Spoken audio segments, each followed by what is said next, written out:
The pen hovered over the settlement papers. Natalie hadn't spoken a single word in 4 hours. Her husband, Greg, was grinning like a shark who just smelled blood. He thought he had won.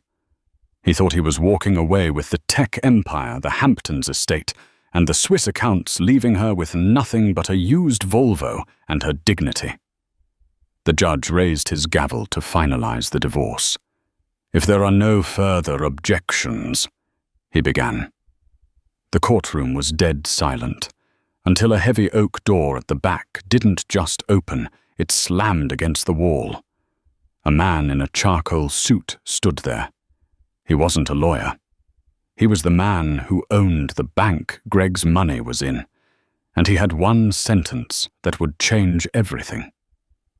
The fluorescent lights of the Manhattan family court hummed with a low, irritating buzz, the only sound accompanying the scratching of a pen. Natalie Ford sat at the defendant's table.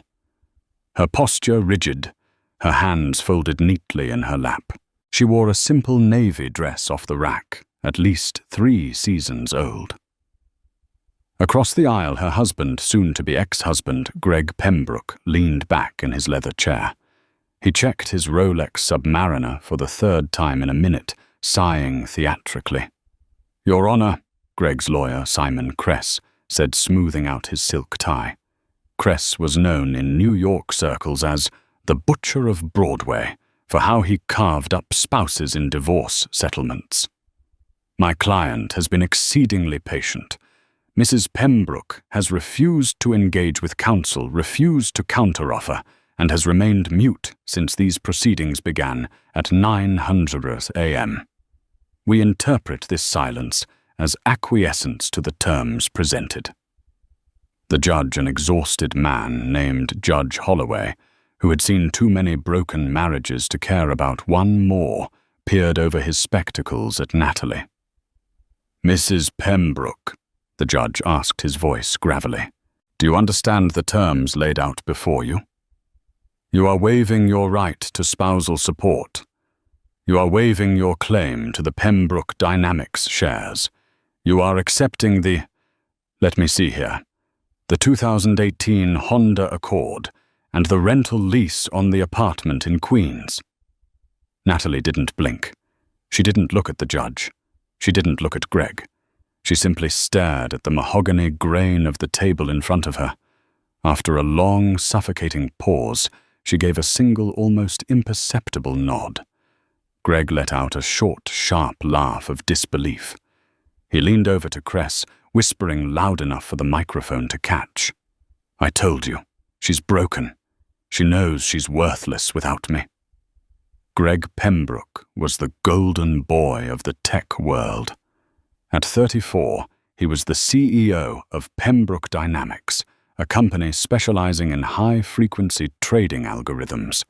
He had been on the cover of Forbes. He drove a McLaren, and for the last 3 years of their 5-year marriage, he had treated Natalie like a piece of furniture he was embarrassed to own. "Very well," Judge Holloway sighed, reaching for his stamp. "If the respondent has no objections, I see no reason to drag this out. The court finds the settlement equitable, given the equitable." The word was whispered, but it cut through the room like a razor wire. It wasn't Natalie who spoke. Greg froze. He looked around. "Did she say something?" Natalie remained a statue. "I didn't hear anything," Kress muttered, sliding the final decree towards the judge. "Sign it, Your Honor. Let's get lunch at Le Bernardin." The judge raised his hand. "Hold on." The air in the courtroom shifted. The humidity seemed to drop, replaced by a sudden, biting chill. The heavy double doors at the back of the courtroom, which had been locked to ensure privacy for this high-profile case, groaned. They didn't just open. They were pushed aside with a slow, deliberate weight. Standing in the threshold was a man who looked out of place in a municipal building. He wore a 3-piece suit that cost more than the judge's annual salary, bespoke Italian wool charcoal grey. He was older, perhaps in his late 60s, with silver hair swept back and eyes that looked like chips of flint.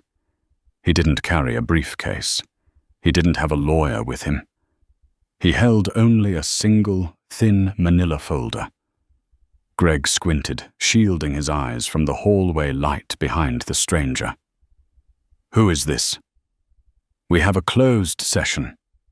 Simon Cress, usually unflappable, went pale. He stood up, knocking his expensive pen onto the floor. "Mr. Blackwood." The name sent a ripple of confusion through the room.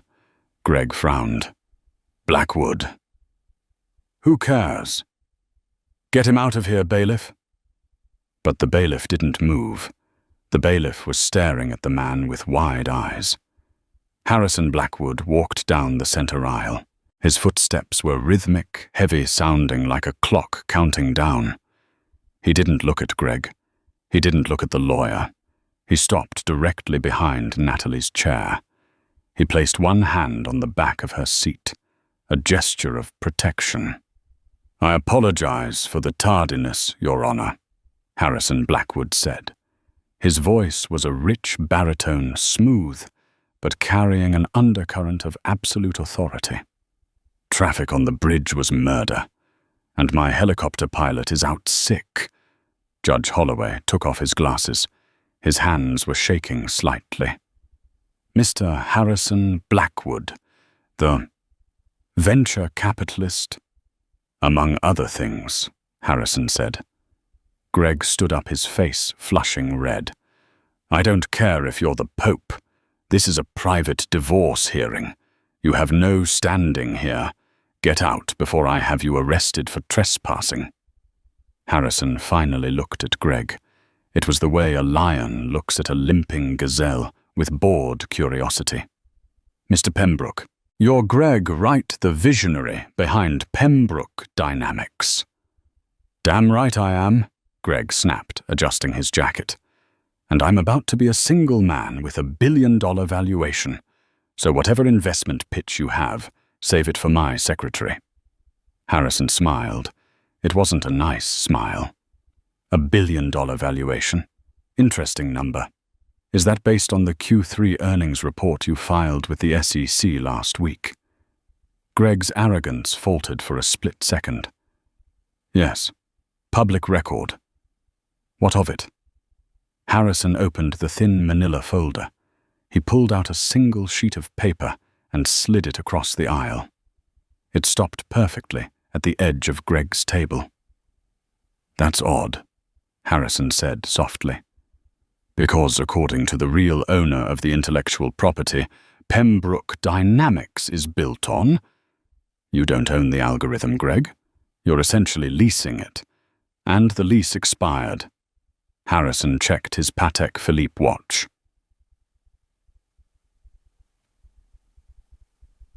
10 minutes ago. The courtroom fell into a silence so deep you could hear the hum of the air conditioning unit on the roof. Greg snatched the paper. His eyes scanned it, and his face went from red to a ghostly, sickly white. This is fake," Greg stammered. "This is a forgery. The Core X algorithm is mine. I wrote it in my dorm room." "Did you?" Harrison asked. He turned his gaze down to Natalie. For the first time all morning, Natalie moved. She slowly lifted her head. The meek, broken housewife facade didn't crack. It simply evaporated. Her shoulders straightened. She turned to look at Greg, and her eyes were dry cold and devastatingly clear. "No, Greg," Natalie said, her voice steady. "You were playing video games in your dorm room. I wrote the code while you were asleep, and I didn't give it to you. I licensed it to a shell company in the Caymans, a company owned by Mr. Blackwood here." Greg looked between his wife and the billionaire. "What, you don't know how to code? You're a graphic designer. You made menus for restaurants." "I made you think that," Natalie said, standing up. She looked taller now. "Because I loved you, and I didn't want my wealth to intimidate you. But you didn't just take the money, Greg. You took my life. You cheated. You lied. And you tried to leave me with nothing. She turned to Harrison Blackwood. Uncle Harrison, is the car waiting? Greg's jaw dropped. Uncle, Harrison Blackwood offered Natalie his arm. It is, my dear. The Rolls is out front. Wait, Simon Cress shrieked, scrambling for his papers. Your Honor, we object. This is an ambush. Material evidence withheld. Harrison turned back, his hand on the courtroom door. It's not withheld, Mr. Cress. It was in the prenup. There was no prenup, Greg screamed. We never signed one. You didn't, Harrison corrected. But the corporation you signed your employment contract with did. Clause 14, Section B. In the event of moral turpitude or infidelity, all intellectual property rights revert to the primary shareholder. Harrison pointed a finger at Natalie. Her. This hearing isn't over, Judge Holloway stammered, trying to regain control. Oh, the divorce is over, Judge, Harrison said. She signed the papers. She wants nothing from him. No alimony, no house, no car. Harrison looked at Greg one last time. Because as of right now, Mr. Pembroke, you are technically unemployed and you are being sued for corporate espionage by Blackwood Holdings. I'd save that money for a criminal defense attorney, if I were you. Come, Natalie. And with that, they walked out. But the story didn't end in the parking lot. That was just the prologue. Because Greg Pembroke wasn't the type of man to lose $1 billion without a fight, and he knew something about Natalie that Harrison Blackwood didn't. The ride in the Rolls-Royce Phantom was quiet. The sound of New York City traffic was reduced to a distant hum behind the bulletproof glass. Natalie leaned back into the plush leather, closing her eyes. The adrenaline that had sustained her through the courtroom showdown was fading, replaced by a hollow exhaustion. You did well, Nat, Harrison said gently, opening a chilled bottle of water and handing it to her. Stoic, dignified. Your mother would have been proud. Natalie took the water, her hands trembling slightly. He looked so small, Harrison. When you told him about the IP rights, for 5 years he's walked around like a giant.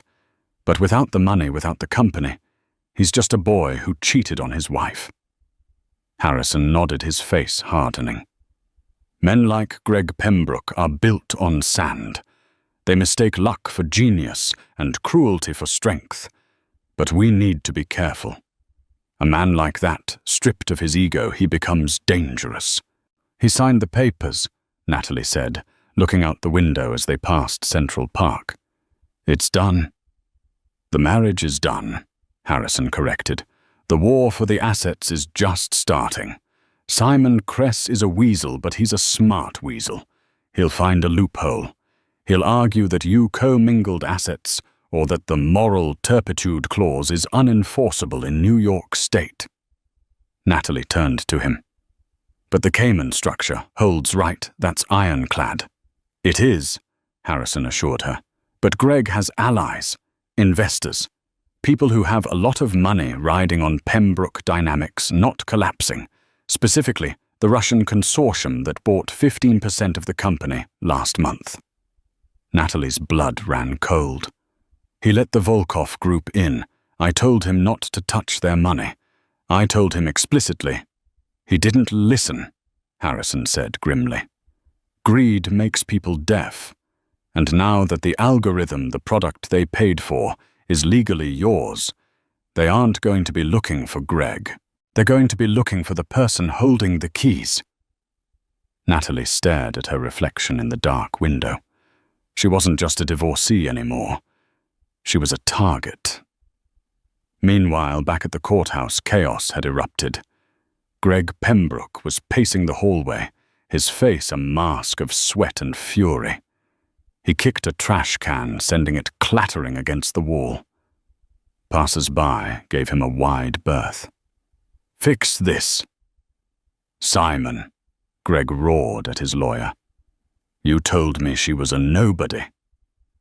You told me her family was dead, orphan from Ohio. You said Simon Kress was furiously typing on his BlackBerry. That's what her background check said. Natalie Ford, born in Dayton. Parents died in a car crash in '98. There was no mention of Harrison Blackwood. There was no mention of Blackwood Holdings. Well, clearly your background check guy is an idiot. Greg grabbed Kress by the lapels. That was Harrison Blackwood. The man owns half of Midtown. If he says he owns my algorithm, the stock price is going to zero by the time the market opens tomorrow. I have margin calls. Simon, I have the Volkov debt. Kress pushed Greg away, smoothing his suit. Calm down. Panic is expensive. We need to find the link. Why is Blackwood involved? He called her niece or something. Uncle. She never mentioned an uncle. Greg spat. She never mentioned any family. She was just quiet. Always sketching in her notebooks.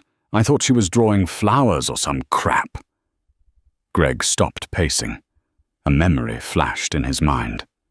Late nights, their apartment in Tribeca. He would come home drunk from a client dinner, which usually meant cocktails with his mistress, a 22-year-old model named Chloe. He would find Natalie asleep on the sofa, a notebook open on her chest. He had never looked at the notebooks, not once. He assumed they were grocery lists or doodles. The notebooks, Greg whispered. What? Kress asked. She kept journals, dozens of them. She left them in the apartment when I kicked her out last week. She only took one suitcase. Greg's eyes widened. A twisted grin began to form on his face. She thinks she's smart, Greg said, his voice dropping to a sinister register. She played the long game, the silent partner. But she made a mistake. She left the source code behind. If those notebooks contain the original handwritten code, Kress said, his eyes lighting up, we can argue that the work was created during the marriage in the marital home, regardless of what some shell company contract says. It becomes marital property. Better, Greg said, pulling out his phone. If I have the physical proofs, I can sell them to the Volkovs tonight, before Blackwood can file his injunction. Greg dialed a number. Get the car. We're going to the Tribeca penthouse. Now. 30 minutes later, the Rolls-Royce pulled up to a towering glass building on Fifth Avenue, the headquarters of Blackwood Holdings. Harrison escorted Natalie into the private elevator. You'll stay in the penthouse suite here for a few days, he said, until the security team sweeps your new townhouse. I just want to sleep for a week, Natalie admitted. The elevator doors opened into a sleek, modern lobby. A woman in a sharp blazer was waiting for them. Mr. Blackwood, she said urgently. We have a problem.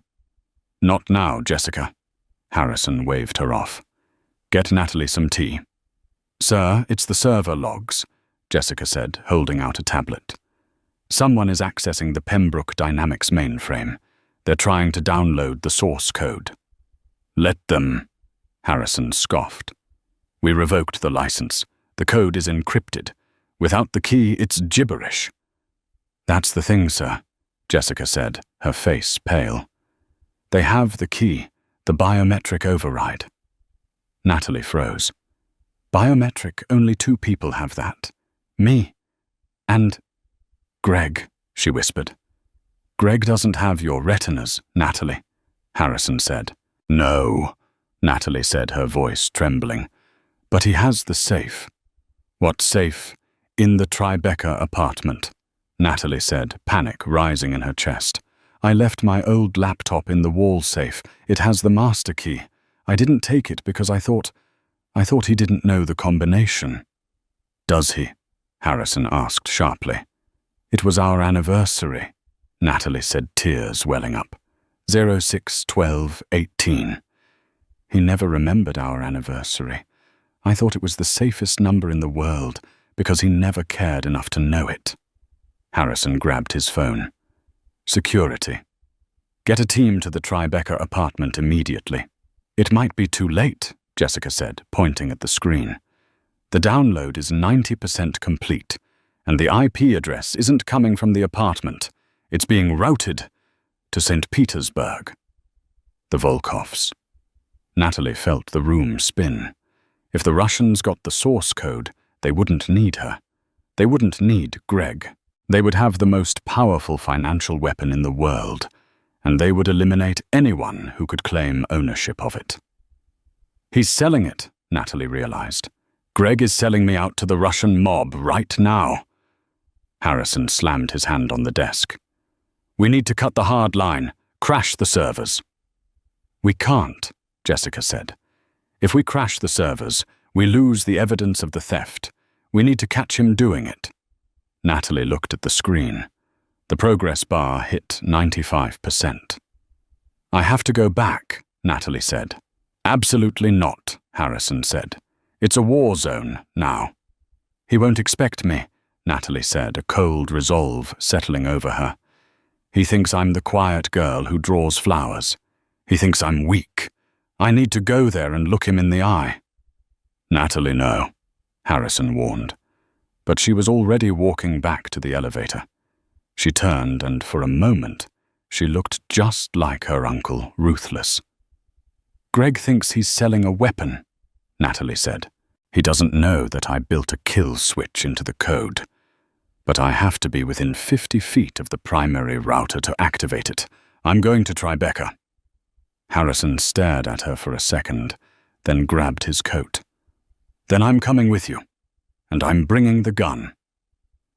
The elevator to the Tribeca penthouse opened directly into the living room. It was a private keycard access lift, a symbol of the exclusivity Greg Pembroke craved. But tonight, that elevator shaft was a throat, and Natalie and Harrison were the pills being swallowed whole.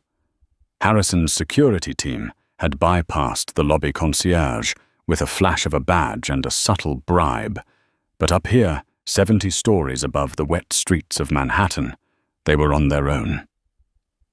As the steel doors slid open, the sound of chaos hit them.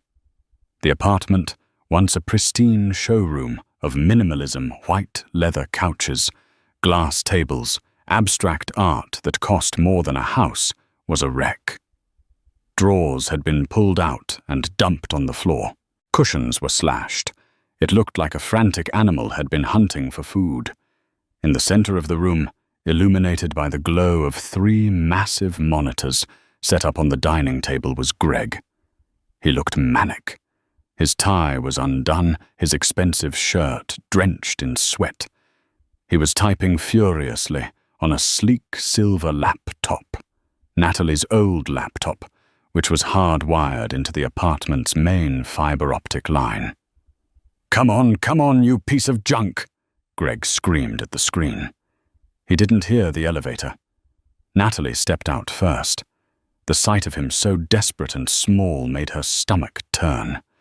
Not with fear, but with a sudden, sharp clarity. This was the man who had told her she was boring. This was the man who had told her she had no ambition. "It's not the laptop, Greg," Natalie said, her voice cutting through the room like a bell. "It's the encryption. It throttles the bandwidth if the biometric pulse isn't detected every 60 seconds. Greg spun around, knocking a bottle of scotch off the table. It shattered the amber liquid pooling on the white marble floor. "Natalie." His eyes darted to Harrison, then to the large man standing behind Harrison's head of security, a former Navy SEAL named Davies. Greg scrambled back, putting the table between them. "Stay back. I'll call the police. You're trespassing." "You're in my apartment, Greg," Natalie said, walking slowly toward him. "The lease is in my name. Remember. You made me sign it because you didn't want the credit check to show up on your records while you were courting investors. Greg laughed, a jagged, hysterical sound. It doesn't matter. Nothing matters. Look at the screen. Nat, look. He pointed a shaking finger at the center monitor. A progress bar was pulsing green. 98%. I sold it, Greg sneered. I closed the deal 10 minutes ago. The Volkov Group wired the first installment into a blind trust in the Seychelles. $50 million. And another 50 when the transfer completes. Harrison stepped forward, his face like granite. You are selling stolen property to international criminals, Greg. You are digging a grave so deep you'll never climb out. Stolen, Greg scoffed. She's my wife. It's community property. I'm just liquidating assets. He looked at Natalie, his eyes full of venom. You thought you could cut me out. You thought you could take my company. I made Pembroke Dynamics. I was the face. You were just the grim little coder in the back room. 99%. It's over, Greg whispered, triumph washing over his face. Transfer complete. The screen flashed. Upload successful. Greg threw his hands up in victory. Done. It's gone. It's on their servers in St. Petersburg now. You can sue me. You can arrest Gia. You arrest me. But you can't get it back. I'm rich and you're nothing. Natalie stopped walking. She was 10 feet away from the router. Close enough. She pulled her phone from her pocket. She didn't look angry. She looked sad. You really didn't read the documentation, did you, Greg? She asked softly. What documentation? The comments in the code. Line 404, Natalie said. She tapped an icon on her phone. A simple black terminal window opened. The algorithm isn't just a trading bot, Greg. It's a neural network. It learns, and it protects itself. I built a fail-safe. If the code is transferred to an unauthorized server without the private key, Natalie pressed a single button on her screen. Execute. It doesn't just stop working, she finished. It inverts. On the monitors behind Greg, the green text suddenly turned blood red. Error. System compromised. Initiating purge protocol. Target host server. Greg spun around. What is that? What did you do? I triggered the kill switch, Natalie said calmly. But it's not just deleting the algorithm. It's scrubbing the host server. The Volkovs just downloaded a program that is currently erasing their entire database. Their banking records, their communication logs, their laundering schemes. It's all being overwritten with zeros. Greg stared at the screen. The upload bar was now a deletion bar moving with terrifying speed. Deletion in progress. 20%. 40%. No. Greg gasped. He hammered on the keyboard. Stop it. You can't stop it, Harrison said, his voice grim. It's a scorched earth protocol. You just didn't sell them a product, Greg. You mailed a bomb to the Russian mafia. Greg's phone sitting on the table began to ring. It wasn't a normal ringtone. It was the specific jarring chime he had assigned to his contact V. Greg stared at the phone as if it were a venomous snake. Answer it, Greg, Harrison challenged. Tell Mr. Volkov why his empire is disappearing. Greg looked at Natalie. The arrogance was gone. In its place was sheer, unadulterated terror. He realized finally the magnitude of his mistake. He hadn't just lost money. He had signed his own death warrant. Fix it, Greg begged, tears streaming down his face. Natalie, please. You have to reverse it. They'll kill me. They'll actually kill me. I can't reverse it, Natalie said. That's the point of a kill switch. The phone stopped ringing. Then a new sound cut through the silence of the penthouse. Ding. The elevator. Natalie turned. Harrison signaled to Davies, who immediately reached inside his jacket, his hand hovering over his holster. The elevator doors slid open. This time, it wasn't family. Two men stepped out. They were dressed in black leather jackets, rain dripping from their shoulders. They were thick-necked, heavy-set, with faces that looked like they had been chiseled out of concrete. Behind them stood a third man. He was slender, wearing a beige trench coat, holding a wet umbrella. He had pale blue eyes and a scar running through his left eyebrow. Greg whimpered. "Victor!" Victor stepped into the room, collapsing his umbrella with a snap. He looked at the chaos. He looked at the red screens flashing deletion complete. Then he looked at Greg. "Gregory," Victor said. His voice was soft, heavily accented, and terrifyingly polite. "We have a technical difficulty. Our IT department says our systems are melting." Greg backed up until his legs hit the window ledge. "Victor, listen. It's a mistake. It's her. She did it. That woman there, she sabotaged the file." Greg pointed a shaking finger at Natalie. Victor turned his gaze to Natalie. He looked her up and down, dismissing her instantly. He looked at Harrison, assessing the threat, then at Davies.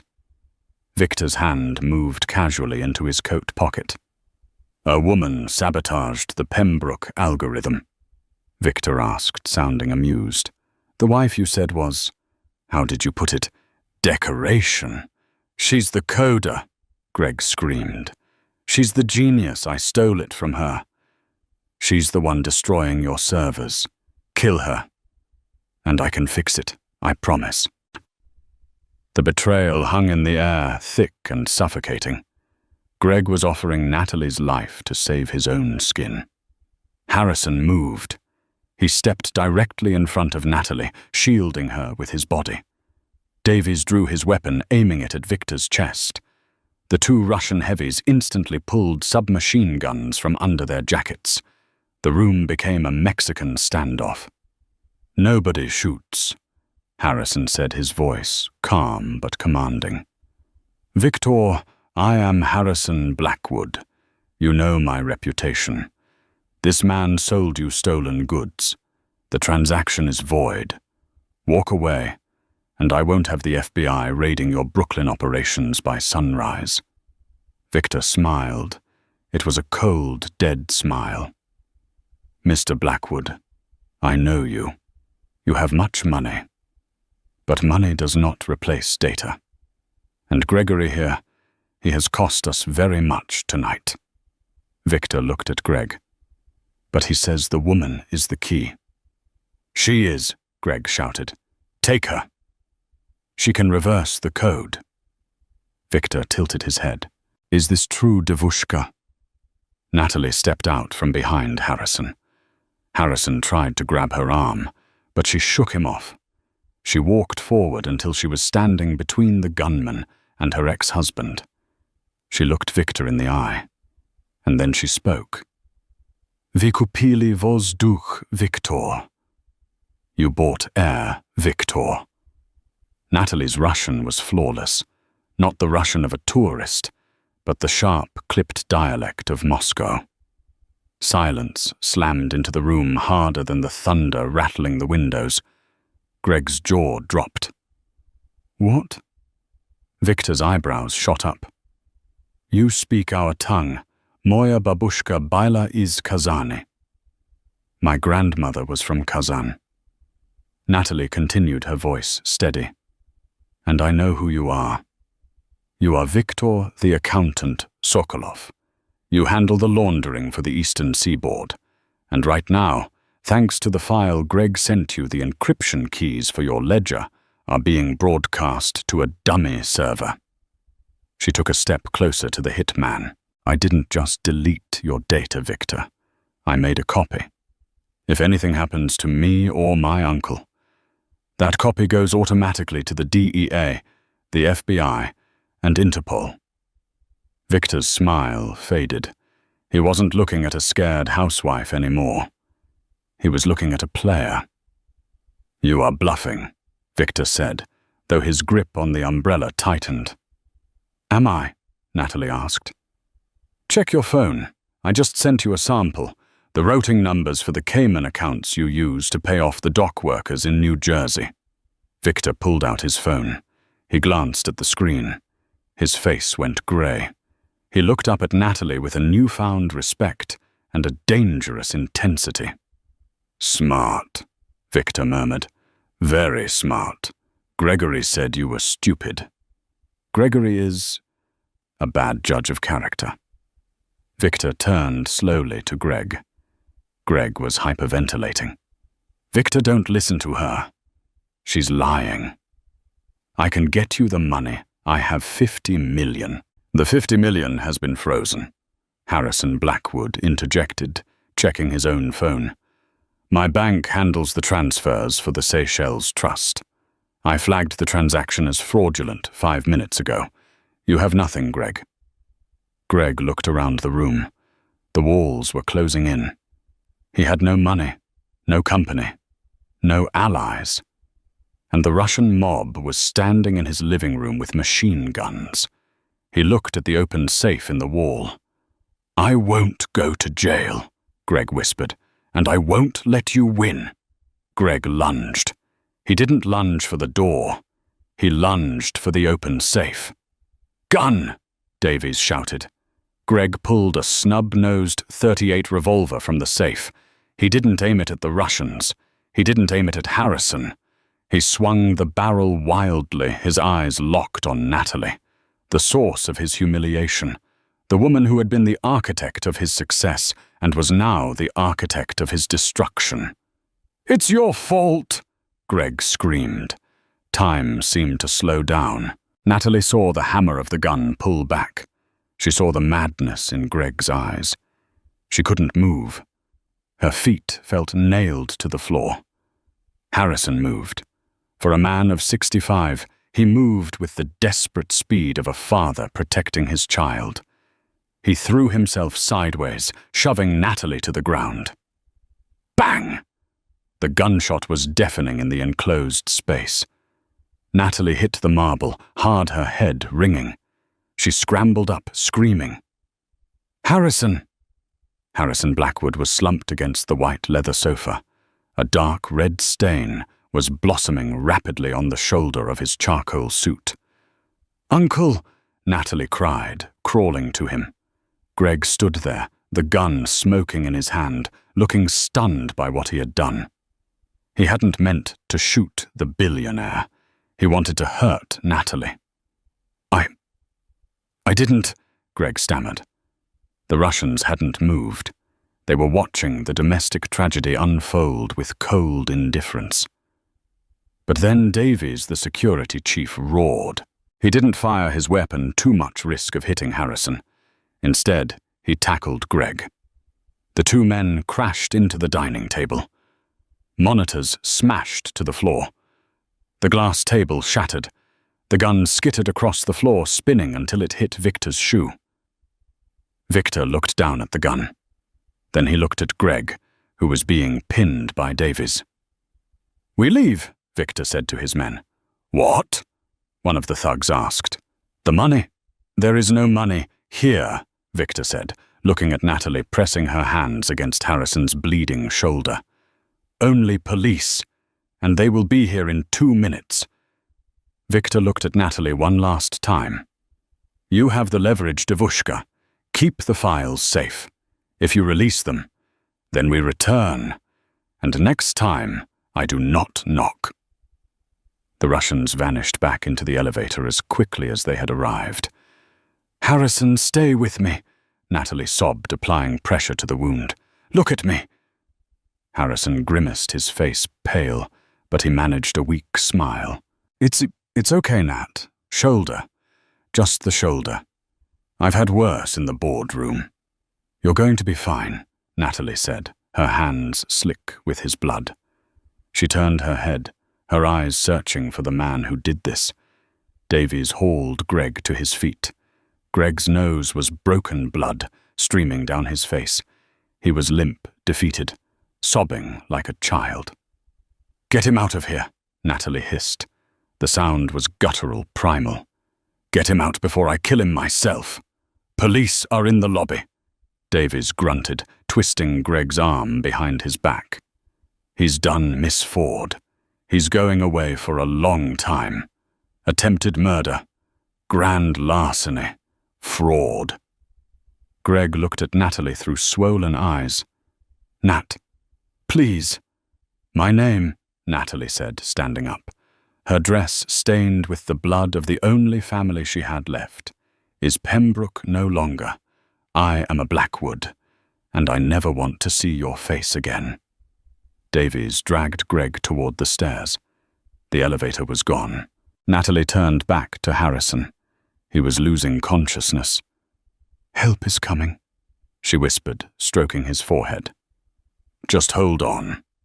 Harrison gripped her hand. The company," he wheezed. "Don't talk about business," Natalie said. "No." Harrison insisted, his grip tightening. "Greg, he wasn't alone. He's too stupid to call the Volkoffs himself. Someone brokered the deal." Natalie froze. "Who?" "Inside man." Harrison coughed. "Someone close to us. Trust no one." Harrison's eyes rolled back and he went limp. "Harrison. Natalie checked his pulse. It was there, but faint. Sirens wailed from the street below, getting louder. The red and blue lights reflected off the rain-streaked windows, painting the ruined apartment in strobes of color. Natalie sat alone in the wreckage of her former life. Her husband was going to prison. Her uncle was dying. The Russian mafia knew her face, and somewhere hiding in the shadows was a traitor who had orchestrated it all. She looked at the shattered monitors on the floor.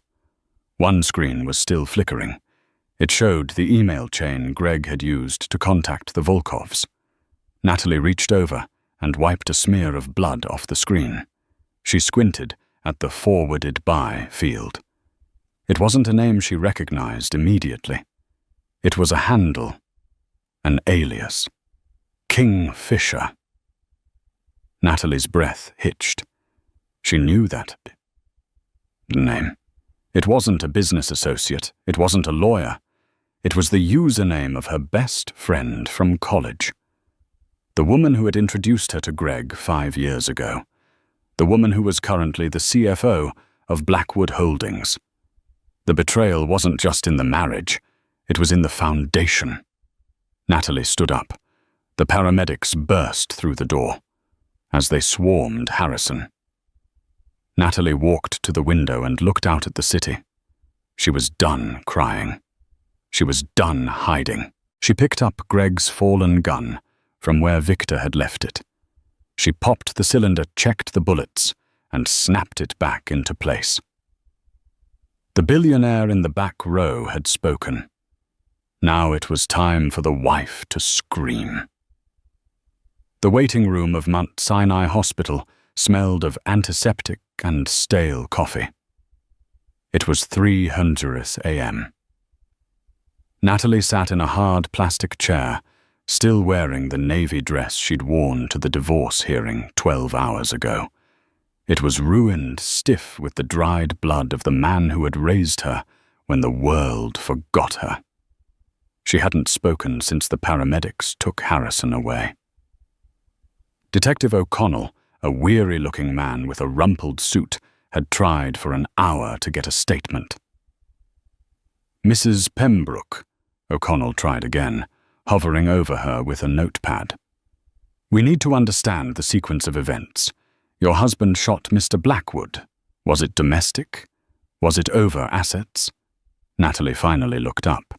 Her eyes were dry and terrifyingly hollow. "My name is Miss Ford, and it wasn't domestic. It was corporate espionage gone wrong. My ex-husband was attempting to sell stolen proprietary algorithms to organized crime syndicates. Mr. Blackwood intervened. O'Connell blinked. Okay. That's a lot. And the Russians? The doorman said 4 men left in a hurry right after the shot. They were the buyers, Natalie said coldly. Viktor Sokolov. You'll find him in Brooklyn, though I doubt you have enough to hold him. He didn't pull the trigger. The detective looked uncomfortable. Ms. Ford, you seem very calm for someone who just went through this. I cried for 5 years, Detective, Natalie said, standing up.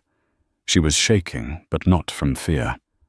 From a vibrating kinetic rage that needed somewhere to go. I'm done crying. Now if you'll excuse me, I have a company to run. You can't leave. We need to process the scene at the penthouse. Davies is there, she said, nodding to the massive security chief standing by the door. He has the security footage.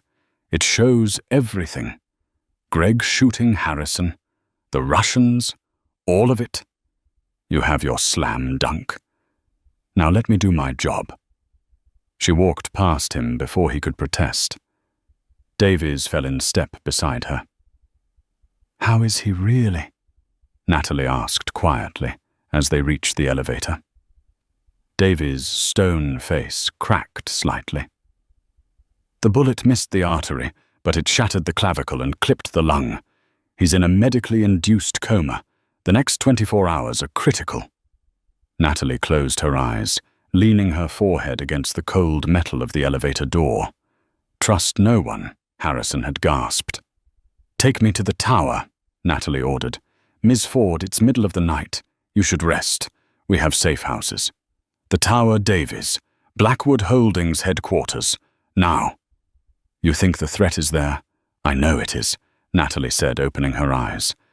Harrison told me. The call is coming from inside the house. Blackwood Tower on 5th Avenue was a 60-story needle of glass and steel, a fortress of modern capitalism. At 4:00 a.m., the lobby was deserted, except for the night security team, who snapped to attention when Natalie walked in, flanked by Davies. She didn't look like a graphic designer anymore. Despite the ruined dress and the exhaustion etched into her face, she moved with Harrison Blackwood's stride, purposeful, inevitable. Lock down the building, Natalie told the head of night security. No one in or out without my personal authorization. Cut the keycards for all executive staff below C-suite level. Ma'am. On whose authority? The guard asked, bewildered. Natalie held up Harrison's personal key fob, which she'd taken from his pocket in the ambulance. It was a skeleton key to the entire Blackwood empire. Mine, she said. They took the private elevator to the 58th floor executive finance. The floor was dark, silent, save for the hum of the server stacks in the climate-controlled room at the center of the floor. Natalie walked past the rows of empty cubicles to a large corner office. The nameplate on the door read, Sarah Jenkins, Chief Financial Officer. Natalie stared at the name. Sarah. They had shared a dorm room freshman year. Sarah had held Natalie's hair back when she got sick from cheap vodka. Sarah had been the maid of honor at her wedding to Greg. It was Sarah who had jokingly suggested Greg, the charismatic business major, should date Natalie, the quiet computer nerd. It was never a joke, Natalie realized, a sick feeling settling in her gut. It was a setup from day one.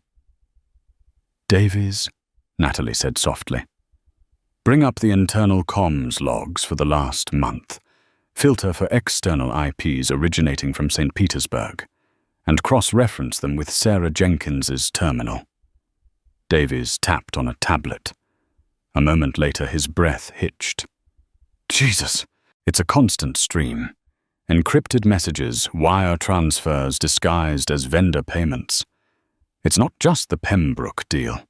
She's been funneling Blackwood capital to Sokolov's shell companies for 6 months. Natalie pushed open the door to Sarah's office. It smelled of expensive perfume and ambition. On the desk sat a framed photo of Sarah and Natalie at graduation, smiling arms around each other. Natalie picked up the photo and threw it against the wall. Glass shattered. "She wasn't just helping Greg," Natalie whispered. "Greg was the distraction. She was helping Victor hollow out Harrison's company from the inside." The elevator dinged out in the hallway. Natalie and Davies spun around. It was 4:30 a.m. No one should be here. The doors opened, and Sarah Jenkins stepped out. She was impeccably dressed in a cream-colored power suit, holding a lukewarm latte. She stopped dead when she saw Natalie standing in her doorway, flanked by the head of security. Sarah didn't look surprised. She just looked annoyed, like she'd been caught cutting in line. "Well," Sarah said, taking a slow sip of her coffee. "I heard about the fireworks in Tribeca. I assumed you'd be weeping at the hospital by now, Nat. You always were predictable." "And you?" Natalie said, her voice unrecognizable in its icy calmness. "We're always jealous. Hello, Kingfisher." Sarah Jenkins didn't flinch at the code name. She walked calmly into her office, stepping over the broken glass of their friendship photo without glancing down. She placed her latte on the desk and sat in her high-backed leather chair, interlocking her fingers. "Kingfisher," Sarah mused. "I always liked that handle. Efficient predator. Patience. Strikes when the water is calm." "Why, Sarah?" Natalie asked. She wasn't screaming. She felt dead inside, a numbness that was slowly being replaced by cold calculation. "Harrison paid for your MBA. He gave you this job at 30. You were family. I was the help." Sarah spat the veneer of corporate cool cracking for a second. "I was the scholarship kid you allowed into your circle. You the secret heiress pretending to be poor little orphaned Natalie. And Harrison playing the benevolent god." She leaned forward, her eyes glittering with years of accumulated resentment. "I ran the numbers, Nat. I made this company billions. And what did I get? A nice salary and a pat on the head. While Harrison planned to leave it all to you, the girl who just wanted to draw pictures and play house with that moron Greg." "So you used Greg," Natalie said. "Greg was a useful idiot. Easiest mark I ever saw. All ego, no brain. I introduced you two knowing he'd eventually try to screw you over. I just needed to wait for the right moment to wind him up and point him at Harrison's assets." Sarah laughed bitterly. "I honestly didn't think you had it in you to fight back in court today. I thought you'd fold Greg would get the IP and I'd help him sell it to Victor, and then we'd short Pembroke stock and make a killing. Simple." "But Harrison showed up," Natalie stated. "The old man always has to play hero," Sarah sneered. "But it worked out better this way. Greg is going to prison for attempted murder. Harrison is dying in a coma. And you—" Sarah pressed a button under her desk. A silent alarm. "You are trespassing on corporate property, threatening an executive after a highly traumatic night. You're unstable, Natalie. Everyone knows how fragile you were during the marriage." "You think you can spin this?" Natalie asked incredulously. "Davies has the logs.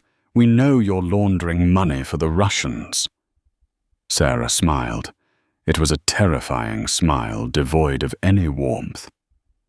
"Davies works for Blackwood Holdings, and as of an hour ago, when the board was notified of Harrison's incapacitation, I am the acting CEO per the emergency bylaws. Davies works for me now." She looked at the massive security chief. "Davies, Ms. Ford is hysterical and dangerous. Remove her from the building. If she resists, detain her until the police arrive. We can't have her damaging company property." Davies didn't move. He looked from Sarah to Natalie, his jaw set like concrete. "Did you hear me, Davies?" Sarah snapped.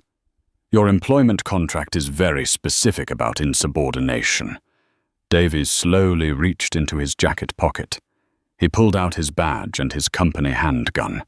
He placed them gently on Sarah's desk. "I don't work for contracts, Ms. Jenkins," Davies growled. "I work for loyalty, and I was with Harrison in Kandahar before you were born.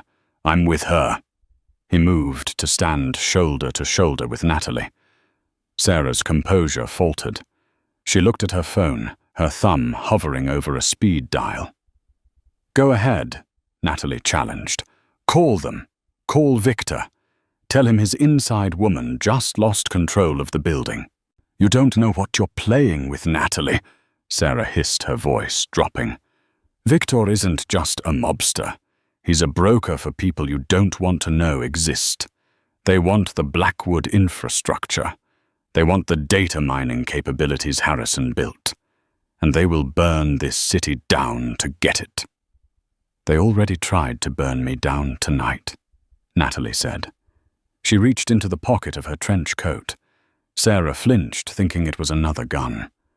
Instead, Natalie pulled out a small encrypted flash drive, the backup of the leverage file she had threatened Victor with in the penthouse. "You were right about one thing, Sarah," Natalie said, walking around the desk until she was looming over her former best friend. "I was fragile. I was quiet. Because I had something to lose. I had a husband I loved. I had an uncle who protected me." She leaned down, her face inches from Sarah's. "Greg is gone. Harrison might die. I have nothing left to lose, which means I have nothing left to fear." Natalie jammed the flash drive into Sarah's computer. "What are you doing?" Sarah demanded, trying to grab the laptop. Davies pushed her back into her chair. Natalie's fingers flew across the keyboard. She wasn't a graphic designer now. She was the coder who had built a billion-dollar algorithm in her sleep. "Victor, back off, because I threatened to release his dirty laundry to the feds," Natalie said, her eyes reflecting the blue light of the screen. "But you're worse than him. You're a traitor." She hit enter. "I'm not sending your files to the FBI, Sarah. They're too slow." On the screen, a massive data transfer initiated. "Where are you sending it?" Sarah whispered, true panic finally setting in. "The dark web," Natalie said coldly. "WikiLeaks, every major financial news outlet on the planet, and, just for fun, the unsecured inbox of Viktor Sokolov's chief rival in the Moscow syndicate." Sarah went pale. "You can't. Victor will think I double-crossed him. He'll kill me." "Then you better start running," Natalie said, pulling the drive out. "Because the upload completes in 3 minutes, and I just reactivated your building keycard. You have exactly enough time to get to the street before the news breaks that the acting CEO of Blackwood Holdings is a Russian asset." Sarah stared at her for 1 second, seeing the absolute lack of mercy in Natalie's eyes. Then she grabbed her purse and bolted out the door, the click of her expensive heels echoing down the hallway like gunfire. Natalie watched her go.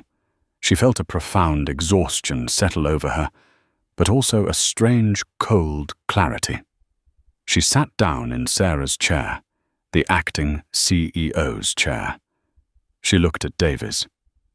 "We need to prepare," Natalie said. "For the police?" Davies asked. "No." Natalie turned her chair to face the window, looking out at the city lights, struggling against the pre-dawn darkness. "Sarah is burned. Victor knows I have the data. He won't send lawyers next time. He's going to send an army." She placed her hand on the desk, feeling the hum of the building beneath her. Her building. Let them come. 3 months later. The visitation room at Rikers Island was cold, smelling of bleach and despair.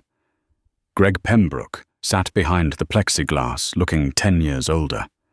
His head was shaved, and the arrogance that had defined his life was gone, replaced by a nervous twitch in his left eye. He picked up the phone. On the other side sat Simon Kress, his former lawyer. "Did she come?" Greg asked, his voice cracking. "Did she get my letters?" Kress shook his head, closing his briefcase. "She didn't come, Greg, and she's not coming. I was told explicitly by Blackwood's legal team that any further contact will be met with a harassment suit that will add 5 years to your sentence." Greg slumped against the wall. I just wanted to tell her I'm sorry." "It doesn't matter," Kress said, standing up. "She's not listening anymore. She's busy." Across the river, in the penthouse office of Blackwood Tower, the morning sun gleamed off the glass. Harrison Blackwood sat in a wheelchair by the window, a cane resting on his knees. He was thinner, his shoulder still in a sling, but his eyes were sharp.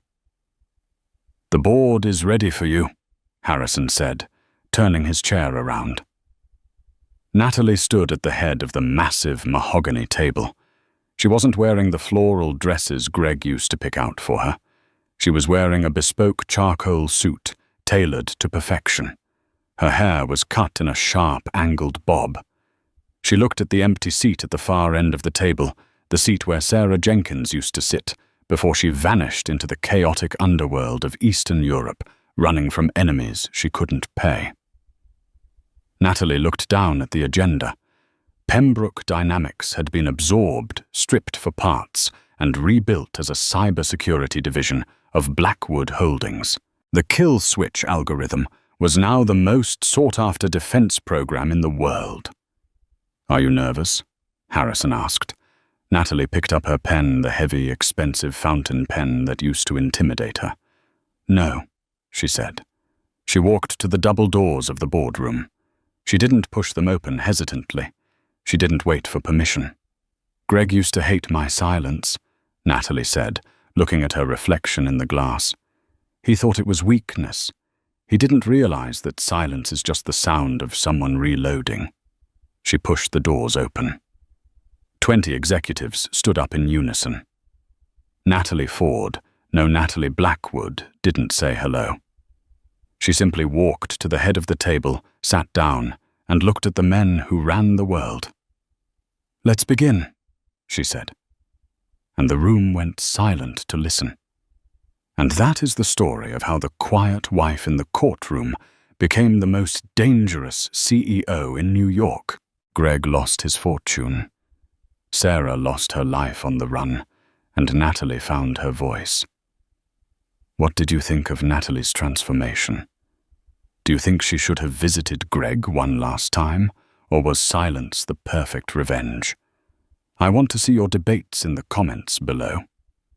If you enjoyed this roller coaster of betrayal and justice, please smash that like button. It helps the channel immensely. And don't forget to subscribe and ring the bell so you don't miss our next story, where we uncover the secrets of a billionaire who left his entire fortune to his cat, and the family who tried to kill for it. Thanks for watching, and remember, be careful who you silence. They might just be reloading.